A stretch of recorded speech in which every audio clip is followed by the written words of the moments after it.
Hi friends, good morning. இந்த Saturday wait லாஸ்க்கான video தான். டே 24. 100 டேஸில் 24 டேஸ் க்ராஸ் பண்ணியிருக்கேன். எனக்கு மார்னிங் வந்து ஒரு ஸ்லோ மார்னிங்காக தான் இருந்தது. ஒரு 7:45க்கு தான் வேக்கப் ஆனேன். எழுந்ததும் வெயிட் செக் பண்ணேன். 64.15 இருந்தது. 64.15 கிராம்ஸ். சரி, ஓகே. நேற்று வந்து ஒரு 30 கிராம்ஸ் இருந்ததுன்னு நினைக்கிறேன். இன்றைக்கி வந்து 15 கிராம்ஸ் தான் வந்திருக்கு. அதுக்கப்புறம் வாக்கிங் வந்து ஒரு 45 மினிட்ஸ் போனேன்.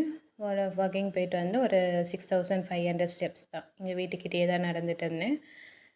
எம்டி ஸ்டொமக்கில் ஜீரா வாட்டரும் குடிச்சிட்டேன். அதுக்கப்புறம் பிரேக்ஃபாஸ்ட்டுக்கு வந்து காளான் குருமா தான் வச்சுருந்தேன்.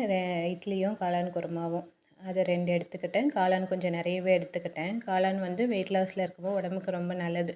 நார்மலாகவே நல்லது தான். அது வந்து இங்கே கிடைக்காது. அதனால் மார்க்கெட்டில் வந்து வாங்கிட்டு வந்தோம். அது கொஞ்சம் ஃப்ரெஷ்ஷாக இருக்கும் போதே செஞ்சிடணும். அதனால் நேற்று வாங்கிட்டு வந்ததை இன்றைக்கே செஞ்சுட்டேன். அதுக்கப்புறம் மிட் மார்னிங் வந்து ஒரு நெல்லிக்காய் ஜூஸ் தான் எடுத்துக்கிட்டேன். இப்போ வந்து ரெகுலராகவே நான் நெல்லிக்காய் ஜூஸ் எடுத்துக்கிறேன். ஏன்னா வந்து கொஞ்சம் கேப் விட்டு எடுத்துக்கிட்டேன் இல்லைங்களா, அதனால தான் உடனே கோல்டு வந்துடுச்சு. இப்போ வந்து கண்டினியூஸாக நம்ம எடுத்துக்கிட்டோன்னா அது உடம்புக்கு செட் ஆயிடுச்சுன்னா அதுக்கப்புறம் எந்த ப்ராப்ளமும் இல்லை. அது ரெகுலராகவே நீங்கள் எடுத்துகிட்டு வரலாம். அது முடித்ததுக்கப்புறம் மதியம் வந்து லன்ச் எதுவும் எடுத்துக்கல. ஒரு ஆப்பிளும் ஒரு ஆரஞ்சு மட்டும் எடுத்துக்கிட்டேன். அதை சாப்பிட்டு முடித்ததுக்கப்புறம் ஈவினிங் வந்து கொஞ்சம் வெளியே போகிற வேலை இருந்ததுங்களா, அது போயிட்டு வந்துட்டு அதுக்கப்புறம் நேற்று வந்து பேக்கரியில் வந்து என் ஹஸ்பண்ட் வாங்கி கொடுத்துருந்தாரு. இந்த ஐஸ் கேக்கு இதெல்லாம். ஏதாவது குட்டி சண்டை வந்துட்டாலே போதும், எனக்கு பிடிச்ச ஐட்டமாக வாங்கி கொடுத்து என்னை ஓகே பண்ணிடுவார். சரி